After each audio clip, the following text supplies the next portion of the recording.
Heard your interview earlier. You met P. Diddy and Jay-Z. Is that the coolest moment? Is that the coolest moment?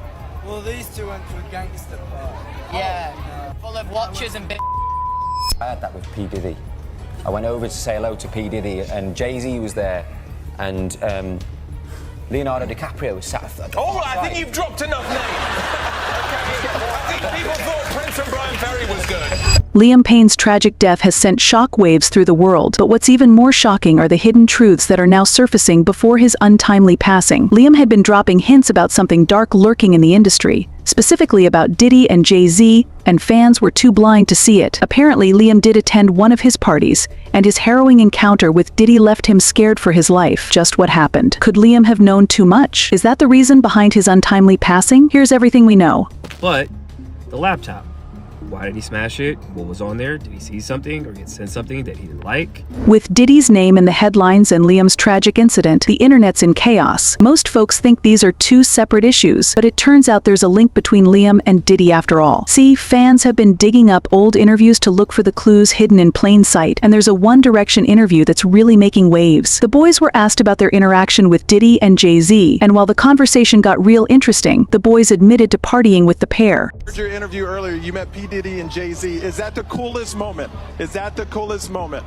Well, these two went to a gangster party. Yeah, full of watchers and. I just went for a quiet dinner, so I didn't meet P. Diddy so much. Okay. Just what was up with Liam's reply and Niall's laugh? Were they trying to hide something? What's more concerning is that it's not the only interaction that Liam had with Diddy. During a 2017 interview with Kiss FM's Kyle and Jackie O, Liam revealed on national TV that he was scared of Puffy. That with P. Diddy. I went over to say hello to P. Diddy, and Jay-Z was there, and Leonardo DiCaprio was sat at the I think you've dropped enough names. The way the interviewer jumped in to stop him from telling the story speaks volumes.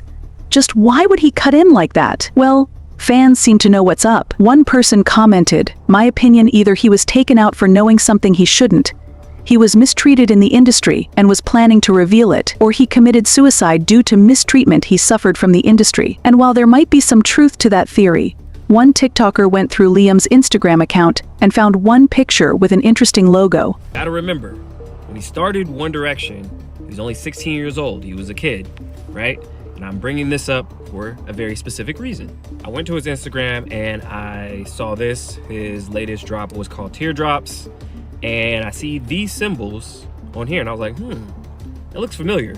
Now you tell me if that symbol right there, this little swirl one, looks like that symbol right there, the little swirl. So if you don't know what this document is from 2007 from the FBI when they released all these PDF file logos. Now besides the swirl, I see there's hearts as well.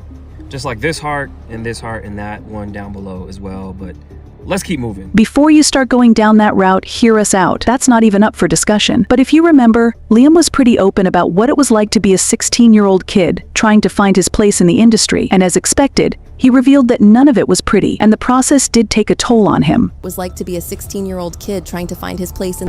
So I just think that there needs to be a self-care, a care system within these shows. Because if they're gonna move people through these shows and use them to make television, they can't just like let them off afterwards. And I could never watch X Factor because I was always heartbroken because I'd been the guy who made it really far and then got let go, and it ruined me when I was 14. Well, some of you might think that it's part of the journey, but that's not the case. See, Simon Cowell has always been hailed as the man behind One Direction. He took those boys under his wing and gave them a shot, but it turns out that he might not have done it out of the goodness of his heart. Why do we say that? Well, he got name-dropped as one of Diddy's many connections in the industry. And get this, according to one celebrity blind item, when Diddy got arrested, Simon was worried about being next on the chopping block, because according to rumors, he's got the same skeletons in his closet. Simon Cowell, Sean Diddy Combs, Ryan Seacrest, The Wanted, glad he came. And this is on, by the way, Simon Cowell is rumored to be a notorious harem holder. Kind of like Diddy. The music competition judge / record exec that Simon Cowell is worried that he is next to face the Mr. Freak-Off treatment. Okay, so let's rate Simon Cowell's harem next. Not only because of the things he may have done, but because of what he didn't do to protect contestants from the closeted radio exec, and that's Ryan Seacrest, who preyed on them. This same radio exec was behind the formation of the boy band The Wanted, who was Glad You Came, and that's a really gross pun right there. So what does all of this mean? Well, here's the theory that fans have worked out. They think that Liam was mistreated back when he first started out in the industry. And with Simon Cowell being called Mr. Freak Off, it's obvious who's to be blamed here. And let's not forget that Liam made himself a target when he went on to talk about Diddy in front of the cameras. Yes, not all Diddy parties were freak-offs, but what if Liam knew about what was going on behind the scenes, and those interviews were his way of warning the public? Fans think that, given the information he was sitting on in Diddy's upcoming trial, Liam was looking at some impossible choices. That symbol we mentioned earlier, maybe that was his way of trying to leak the truth as well. And that's exactly why a lot of fans think there must have been some foul play in Liam's incident. Liam passed away on October 16, 2024. The tragic news left everyone shocked. Apparently, the One Direction star fell from the third-floor balcony in Buenos Aires. He had been staying at the Casa Palermo Hotel for several days. The investigation into the incident is still ongoing, but we do have some reports. A woman named Rebecca was staying at the Casa Palermo Hotel and had the chance to meet Liam in the lobby right before his final moments. Here's what she had to say about that interaction. "I came into the hotel, and he was waiting by the elevator. It was so clear he wanted someone to recognize him. There was something a bit desperate about him. When the lift came, he suddenly said to us, without any prompting, 'Yes, I'm Liam,' really drawing it out, and then said, 'All right, come on, you lot. Get in the elevator with me. I love a cuddle.'" Well, Rebecca turned down his offer, but some of the girls did ride the elevator with him. And apparently halfway through the ride, Liam had an outburst. He said, "Oh, you're Americans? I live in West Palm Beach. I know Americans. You guys are crazy. You guys are dangerous." Once that nightmare was over, Liam and Rebecca ended up in the lobby again. This time, Liam had his laptop with him. According to Rebecca, he opened his emails and saw one that obviously upset him. Suddenly, he took the computer, shouted, "Screw this, mate," and started bashing the computer on the ground. Of course, Liam's outburst had everyone concerned, and Rebecca approached him to offer a hand. Here's what he said: "I used to be in a boy band. That's why I'm so messed up." Honestly, no one was prepared for Liam to lay down the truth like that. Rebecca was convinced that Liam was taking illegal substances. The dilated pupils and lack of focus were a dead giveaway. Liam was escorted back to his room after the scene he caused, and Rebecca managed to capture the last picture of him alive. Little did she know that in a short while, the unthinkable would happen. According to her, it wasn't long after that when the police arrived. Initially, they thought they were just going to kick him out, but then, when the staff started running around like crazy, they suddenly realized the seriousness of what had happened. It was awful. At first, they thought he might have just injured himself, but then they saw the body out in the courtyard. Later, they brought him out on a stretcher. It was also horrible. According to the preliminary autopsy report, the singer suffered multiple traumas that led to internal and external bleeding. Meanwhile, emergency doctor Alberto Crescenti said Payne suffered a cranial fracture and extremely serious injuries that led to his immediate passing. Police officers also found controlled substances in his room, and get this, the suite was completely trashed. Now, those are the facts of the case. It's the holes in the story that have most people concerned. Like, why did Liam smash his laptop? Did he receive an unsettling email that caused him to act out? Because up until that point, he was fairly in control. And why would he talk about being in a boy band after reading the email? What's with his room being trashed? There are a lot of red flags here. But the biggest elephant in the room is the fact that Liam was dropped by his label. Yeah, that's right. Apparently, fans noticed that Liam was not listed on Universal Music Group's list of artists, and that's because, according to sources, he was kicked to the curb by the company a few days before the incident. Liam started his musical journey by signing with Sony as part of One Direction, but when the boy band disbanded, he signed with Capitol Records, which is a company owned by Universal. Of course, even though the higher-ups dropped him, they did pay him a tribute.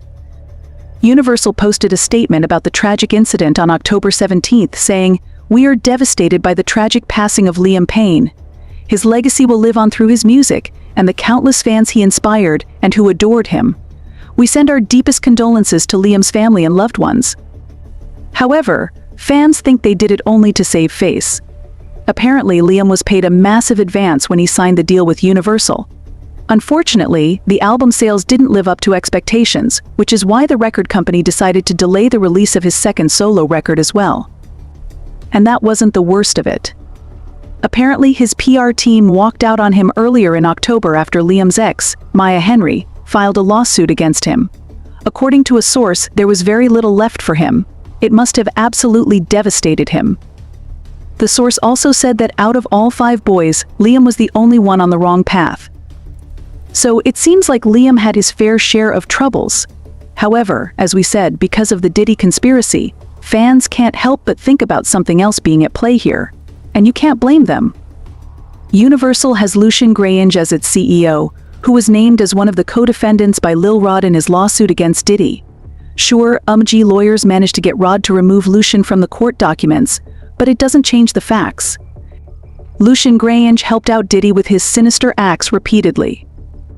According to the lawsuit, defendant Grainge sponsored and attended several Love album listening parties at Mr. Combs' home in Los Angeles, California.